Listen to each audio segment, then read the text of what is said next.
Hello, welcome to SONZ. I'm Sonia, and this is a channel about empowering you to be 100% yourself with some stories about New Zealand thrown into the mix. Today I actually want to talk to you about dating, like how to build your profile online. The thing with online apps, it's so quick, right? Like everything's about either swiping left or swiping right. And it's really important that you actually set your dating profile up in a way that's going to be attractive and appealing to the sort of person that you actually want to attract. Or is it easier said than done? Well, you're about to find out. Okay, keep watching because I'm just going to give you some tips and tricks on how to nail that so that you get more swipes right than left. Now, the thing with dating apps, they are basically almost set up like a game. You scroll through, you can be just going mindlessly through, accidentally swipe left on somebody that maybe you do find attractive.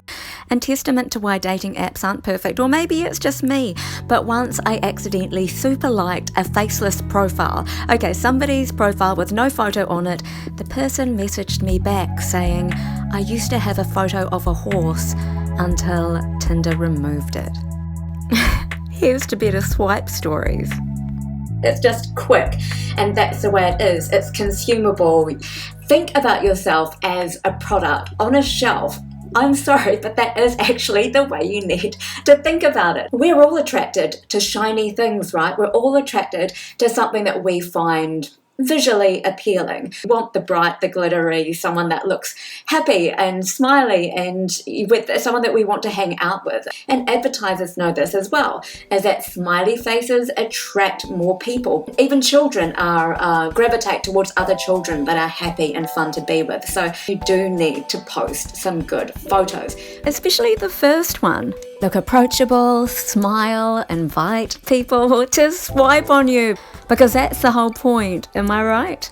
Have clear photos. Don't be afraid to sort of show your personality in both your photos and the profile blurb that you set up. If you can, and I know I've never been one necessarily for smiling on my photos for years, I tell you, I avoided smiling on any photos. It just felt awkward, right? And, like I smile in real life, but as soon as the camera was anywhere near me, I'd be like, no, can't look at the camera, sorry. But if you're upbeat and you want to attract somebody that you're going to have fun with, then you want to post a friendly photo. Make sure your first photo is something that encapsulates something of your true self.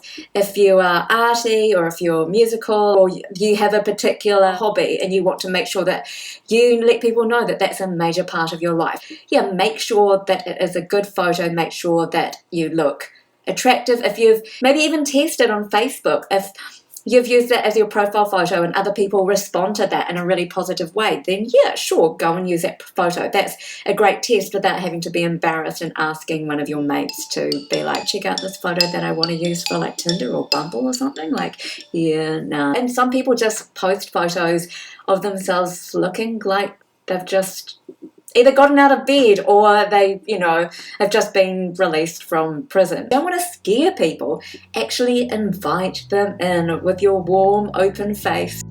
Don't post photos from 10 years ago, because when you go on your date finally, you're going to get caught out. And imagine the look on your date's face when you actually turn up. Yeah. And one thing that I do want to reiterate here, and it's something that I know you already know, is it is really hard to determine a pure attraction just based on a photo.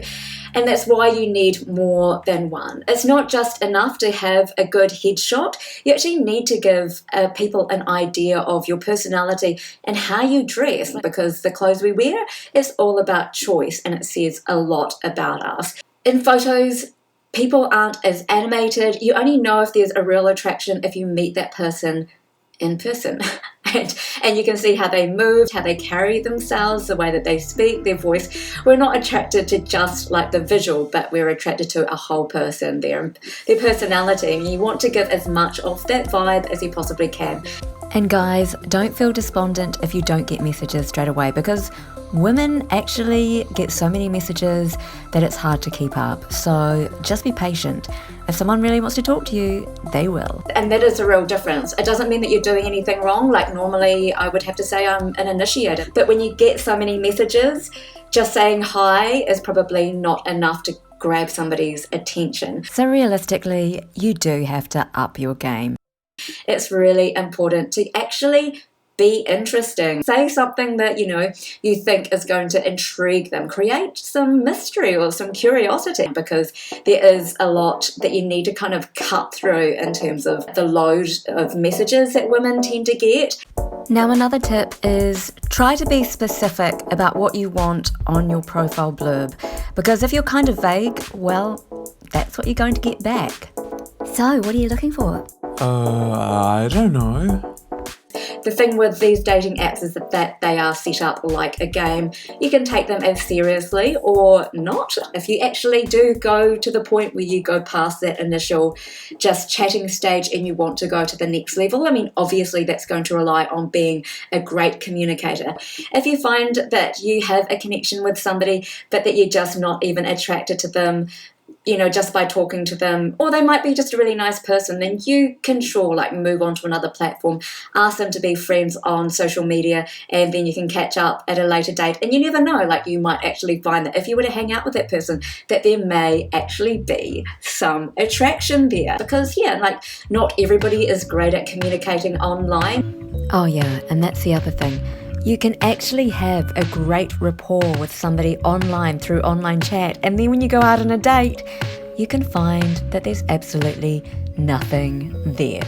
So it can actually work both ways, and I'm sure if you've been on dating apps, then you've probably found the same. I think one thing too is to not be negative straight off the bat. I don't think anybody's really there to waste anybody's time, simply because there are lots of distractions online. You may get taken in by somebody's great conversation or their pretty pictures or whatever, but you only really know once you meet that person, because attraction is about an animal magnetism.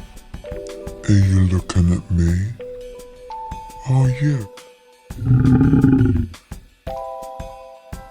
It's about whether or not there is a great rapport.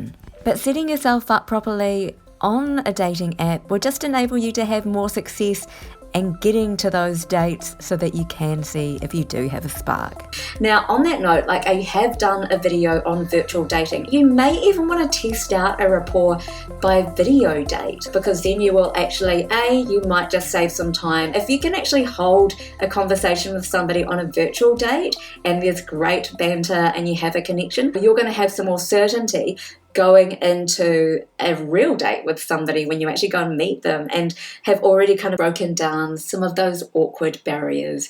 And yes, doing a virtual date can be a bit awkward. There is that initial thing of just staring at the other person through a screen, but check out my other video if you want some tips on how to do that and to kind of get over that initial hurdle, because look, it ain't that bad. It's the way of the future. If you want to stay in touch, if you have anything that you would like to add, I will reply to your comments. Bye for now.